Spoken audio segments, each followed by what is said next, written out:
welcome back to A Safe Place. If you're new here, my name is Mariah and I am so glad that you are here. Today we will be jumping back into Genesis. We are currently going through Genesis in the season of Lent. We've been a little bit backed up, so I'm not sure we'll finish by the Easter that I observe, but maybe we'll finish by Orthodox Easter. We'll see. I hope you'll bear with me though. I did set out to read 2 chapters a day, 5 days a week for this season, but between being sick and life, I have not been able to record and edit in the same way that I usually do, just because 2 chapters means more content. It takes a little longer to download everything and then edit everything and download again and then re-upload. So it's been a little bit of a learning curve, but I'm hoping that we can get back on track at least a little bit. I've carved out some extra time to film, so I'm excited about that. But anyway, let's see what's happening in chapters 18 and 19. So chapter 18, the Lord along with 2 angels appears to Abraham in the form of men, and he again foretells the birth of Isaac as well as the fall of the wicked cities of the plains. And if you are new here, I typically am reading from the ESV, so if mine looks or sounds a little different than yours, that's why. And right now we are doing 2 chapters a day, but it's all in the same video. So I will read through chapter 18. We'll do a little bit of an overview, a little chat, a devotional, I guess, if you will. And then we'll jump back into 19 and do the same thing for that chapter as well. And the Lord appeared to him by the oaks of Mamre, as he sat at the door of his tent in the heat of the day. He lifted up his eyes and looked, and behold, 3 men were standing in front of him. When he saw them, he ran from the tent door to meet them, and bowed himself to the earth, and said, O Lord, if I have found favor in your sight, do not pass by your servant. Let a little water be brought, and wash your feet, and rest yourselves under the tree, while I bring a morsel of food, that you may refresh yourselves, and after that you may pass on, since you have come to your servant. So they said, do as you have said. And Abraham went quickly into the tent to Sarah and said, quick, 3 seahs of fine flour, knead it and make cakes. And Abraham ran to the herd and took a calf, tender and good, and gave it to a young man who prepared it quickly. Then he took curds and milk and the calf that he had prepared and set it before them, and he stood by them under the tree while they ate. They said to him, where is Sarah, your wife? And he said, she is in the tent. The Lord said, I will surely return to you about this time next year, and Sarah, your wife, shall have a son.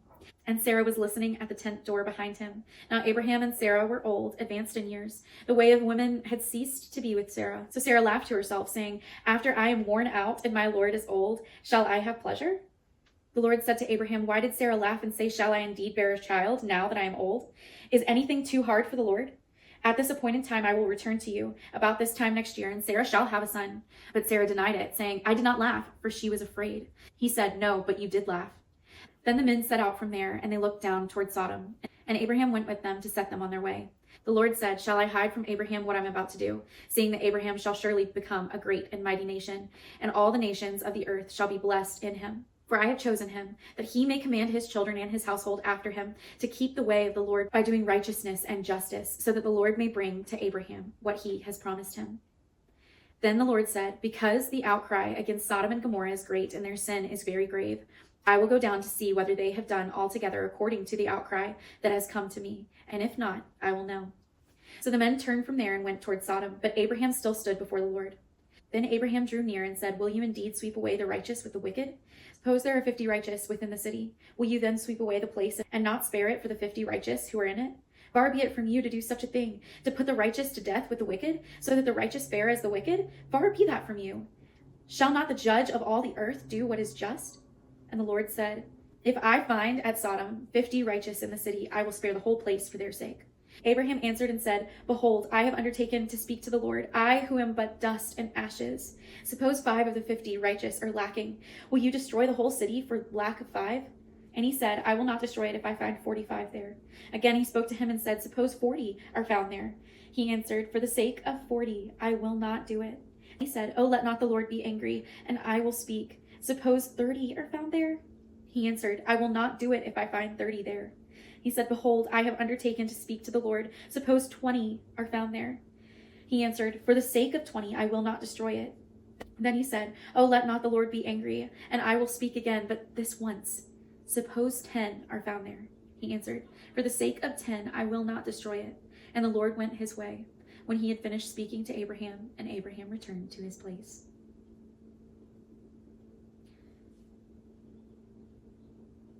Sorry, that just makes me really emotional. It says, and the Lord went his way when he had finished speaking to Abraham, and Abraham returned to his place. I think I needed that reminder that when the Lord speaks to me, he is not in a rush. He's not anticipating following the other men. He's not waiting around for me to finish what I'm saying so that he can go and do better things. And he's not afraid of my curiosity. I love that Abraham goes through this like a child. And we're called to have childlike faith. And I can't read this and not think about a toddler. When a kid is just so excited about something, or they're so curious about something, and they ask you 100 million questions, but they're the same question over and over again. Like, where are we going? We're going to grandma's house. Okay. Are we at grandma's house yet? Well, no, we just passed whatever. So are we at grandma's house now? No, we're still in the car. So we're not at grandma's house. You know what I mean? And I just feel like that's how the Lord is speaking to Abraham in this moment. And I love that Abraham is like, I am but dust. I can't believe that I am speaking to the Lord this way, but please don't be angry. But I'm just curious, but what about 10? What about 10? Will you still save them if there's 10?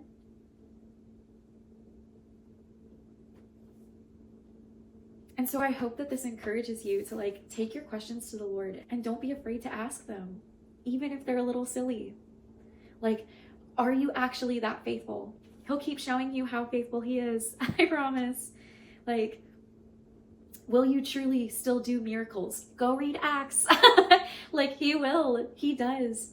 And he is the same God now that he has been forever. I think it's easy to forget that when we see what's going on around us or when people fall short of the glory of God. But he doesn't change. He is forever the same. And he will never forsake you. Okay, let's see what this says about chapter 18, and then we'll move on. As 3 men approached Abraham and Sarah's home, Abraham recognized that these were not ordinary men, but angels accompanying the Lord himself. The Lord spoke to Abraham as a friend, telling him of the coming destruction of Sodom and Gomorrah. With great humility and heartfelt emotion, Abraham entreated the Lord for the lives of the people living there. Abraham displayed boldness in asking God over and over to show leniency to the wicked in order to save the righteous. It is to Abraham's credit that he desired mercy rather than judgment on those wicked cities. We like to talk about God's love, but we rarely discuss God's judgment on sin, which can fall at any time on any nation. Intercession for the world around you is the responsibility of every follower of Christ. What specific things are you praying about that could change the direction of your community and nation? Do you honestly desire God's mercy for those who live contrary to his commands? How often do you pray that your neighbors, government leaders, and those in authority would repent and come to Christ? Start today. Be intentional. It might be your boldness that brings a community to Christ. All right, let's get into chapter 19. This is where God is going to rescue Lot. The 2 angels came to Sodom in the evening, and Lot was sitting in the gate of Sodom. When Lot saw them, he rose to meet them and bowed himself with his face to the earth and said, "My lords, please turn aside to your servant's house and spend the night and wash your feet. Then you may rise up early and go on your way." They said, "No, we will spend the night in the town square." But he pressed them strongly, so they turned aside to him and entered his house. And he made them a feast and baked unleavened bread, and they ate. But before they lay down, the men of the city, the men of Sodom, both young and old, all the people to the last man, surrounded the house. And they called to Lot, "Where are the men who came to you tonight? Bring them out to us that we may know them." Lot went out to the men at the entrance, shut the door after him, and said, "I beg you, my brothers, do not act so wickedly. Behold, I have 2 daughters who have not known any man. Let me bring them out to you, and do to them as you please. Only do nothing to these men, for they have come under the shelter of my roof." But they said, "Stand back." And they said, "This fellow came to sojourn, and he has become the judge. Now we will deal worse with you than with them." Then they pressed hard against the man Lot and drew near to break the door down. But the men reached out their hands and brought Lot into the house with them and shut the door. And they struck with blindness the men who were at the entrance of the house, both small and great, so that they wore themselves out groping for the door. Then the men said to Lot, "Have you anyone else here, sons-in-law, sons, daughters, or anyone you have in the city? Bring them out of the place, for we are about to destroy this place, because the outcry against its people has become great before the Lord, and the Lord has sent us to destroy it." So Lot went out and said to his sons-in-law, who were to marry his daughters, "Up, get out of this place, for the Lord is about to destroy the city." But he seemed to his sons-in-law to be jesting. As morning dawned, the angels urged Lot, saying, "Up, take your wife and your 2 daughters who are here, lest you be swept away in the punishment of the city." But he lingered. So the men seized him and his wife and his 2 daughters by the hand, the Lord being merciful to him, and they brought him out and set him outside the city. And as they brought them out, one said, "Escape for your life. Do not look back or stop anywhere in the valley. Escape to the hills, lest you be swept away."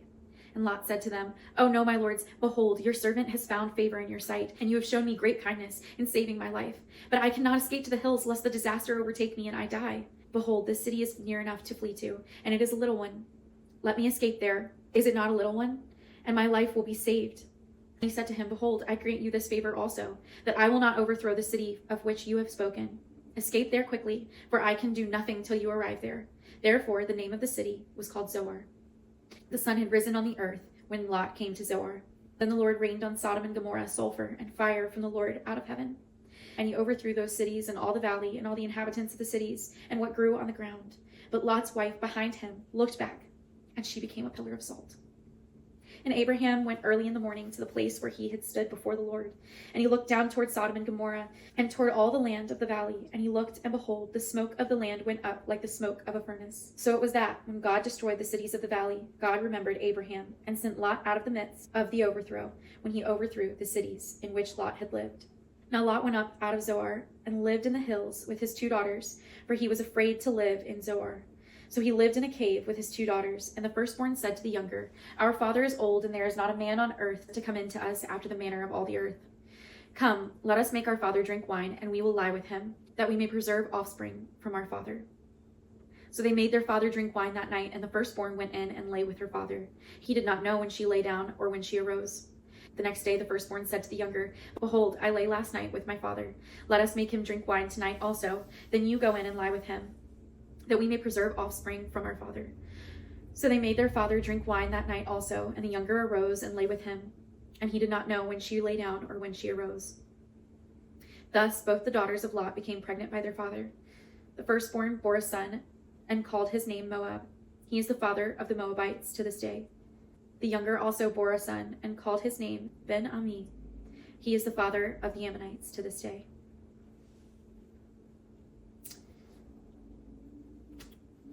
Well, that was a lot in one space.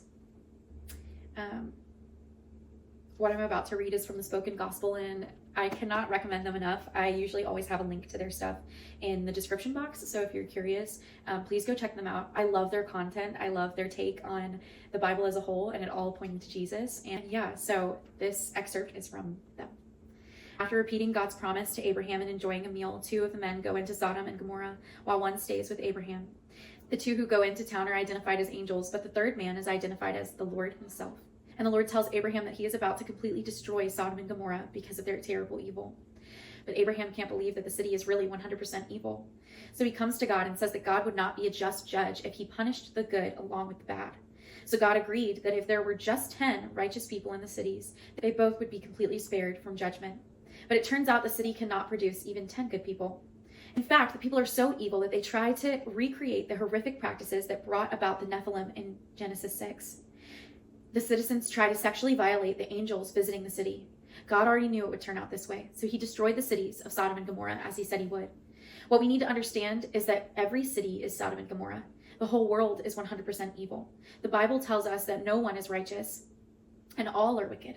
The flood already proved this. However, as with the flood, and even with Sodom and Gomorrah, God always provides a way of escape. The way he provides an escape from his justice is hinted at by Abraham's request. Abraham asked God to save the whole city if he found 10 righteous people. For the sake of these righteous people, the city would have been saved. The undeserving would have been saved by the merit of the deserving. But the righteous ones were not found. However, Lot and his children were saved because of Abraham's righteousness. God was gracious to Lot because of Abraham. The gospel jumps off the pages of this story. Jesus is the perfect righteous one. When we hide in him by faith, God saves us because of the righteousness of his Son. Though the whole world is wicked, those who believe in him are saved on account of his goodness. The truth is stated clearly by Jesus in the Gospel of Matthew. Jesus says that what happened in Sodom and Gomorrah would be preferable to what will happen to everyone who does not believe his message. But Jesus is immeasurably gracious. For simply by believing in him, we are hidden in his goodness and escape the punishment that we deserve. We are Sodom and Gomorrah. He is the righteous one. I hope that brings you so much hope today, that you're encouraged to pray for those who don't know Christ yet, and that you're inspired even by that to go and share your own faith, your testimony, because you have a story too, and like Abraham's, it matters. I hope you have the absolute most blessed day, and I will see you back here tomorrow for chapters 20 and 21.